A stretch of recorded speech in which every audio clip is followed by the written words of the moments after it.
बुरा न माने, हम जो उत्तर प्रदेश में देख रहे हैं, लोग नमाज नहीं पढ़ सकते, अपने घर की छत पर नमाज नहीं पढ़ सकते। ईद के दिन, ईद में तो आपकी तरफ देख के कहूंगा नहीं, पर मैं थोड़ा बोर्ड की तरफ भी देख लें। अरे 3-3 मिनट वालों को आपने 20-20 मिनट दे दिया, तो हमें भी 1 आध मिनट ज्यादा दे दीजिए। वैसे मैं आपके हर आदेश का पालन करूं, मैं अभी बैठ जाऊंगा। नहीं, आप इतने वरिष्ठ हैं। आपने टेलीविजन पर देखा होगा नड्डा साहब कि संबल मेरी पार्लियामेंट्री कॉन्स्टिट्यूंसी रही है, लोकसभा का मैं सदस्य वहां से रहा हूं। ईद के दिन जब लोग नमाज पढ़ रहे थे तो बाहर अधिकारी नंगी हाथ में रिवॉल्वर लिए हुए घूम रहे, फोर्स के साथ, जहां शांति की बात होती है। जब ये माहौल प्रदेश में कहीं हो जाए तो आप किसी अच्छे मन से भी अगर कोई बिल लाएंगे जिसमें इन्वॉल्व माइनॉरिटी होगी, उनको भरोसा हो ही नहीं सकता आप पर। इसलिए पहले तो उत्तर प्रदेश की सरकार को संभालिए कि माइनॉरिटी के साथ व्यवहार ठीक करे, और उसके बाद इस तरह के बिल लाएं तो इसमें भी संशोधन। ये तो आपने सोचा ही नहीं, हमें लगता इसको इम्प्लीमेंट करेंगे तो कितना संकट आएगा सामने, उसको लागू करने में आपके ही सामने दिक्कत आ जाएगी। 5 साल से इस्लाम का प्रचार कर रहा हो, जो हिंदू पैदा हो गया वो हिंदू है, जो मुस्लिम पैदा हो गया वो मुसलमान है। अब वो प्रचार कर रहा है, प्रसार कर रहा है, इस्लाम का कर रहा है कि नहीं कर रहा है, ये आपके हाथ में, ना हमारे हाथ में, ये तो ईश्वर के हाथ में है, अल्लाह के हाथ में।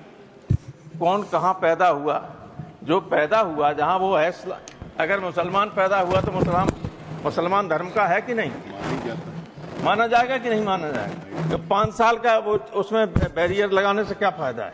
Thank you professor. पूरी बात, और सारा अधिकार अगर कलेक्टर को दे दोगे तो आर्टिकल 26 का उल्लंघन तो है ही। फंडामेंटल राइट्स भारतीय संविधान के 3 अनुच्छेद 3 भाग में है, वो शुरू होता है, उसमें आर्टिकल 13 में साफ लिखा हुआ है कि इस भाग के अंतर्गत जितने भी अधिकार दिए गए हैं उनको सीमित करने वाला, छीनने वाला कोई भी कानून बनाया जाता है तो वो कानून रद्द होगा। आर्टिकल 13 में है, आप जानते हैं, सभी जानते हैं, बड़े बड़े वकील बैठे हो। तो आर्टिकल 13 और आर्टिकल 26 में है कि आप कोई भी माइनॉरिटी अपना रिलीजियस मैनेजमेंट और सारी व्यवस्था खुद कर सकते। दोनों को एक साथ पढ़ें तो आप स्वयं इस निष्कर्ष पर आ जाएंगे कि सब इलीगल है, असंवैधानिक है। तो कोई असंवैधानिक काम मत कीजिएगा।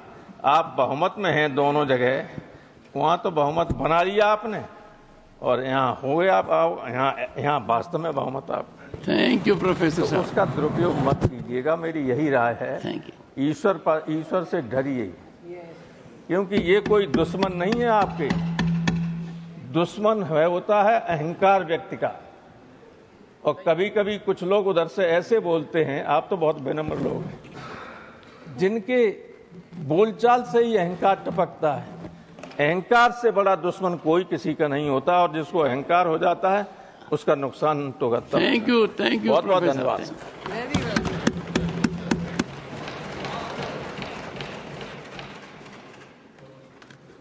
प्रोफेसर साहब, आपने एक बड़ी आपत्तिजनक बात कही। अब आप भी सोच रहे होंगे कौन सी आपत्तिजनक बात कही। आपने डॉक्टर राधा मोहन अग्रवाल जी की तरफ इशारा कर कर कहा, नहीं, आपने डॉक्टर राधा मोहन अग्रवाल जी की तरफ इशारा कर कर कहा, एक व्यक्ति से डरकर यहां आ गए। यह आपत्तिजनक है। इनको आपत्ति नहीं, सबसे खुश है। चाहे इनको आपत्ति हो या नहीं हो, मुझे आपत्ति है, क्योंकि यहाँ का कोई सदस्य डर नहीं सकता, और डॉक्टर राधा मोहन अग्रवाल तो बिल्कुल ही नहीं डर सकते। पर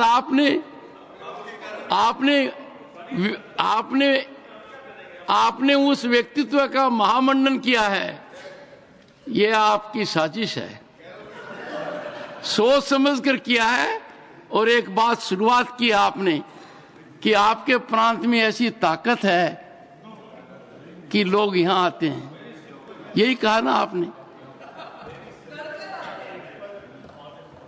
Shri okay, message from Lok Sabha secretary.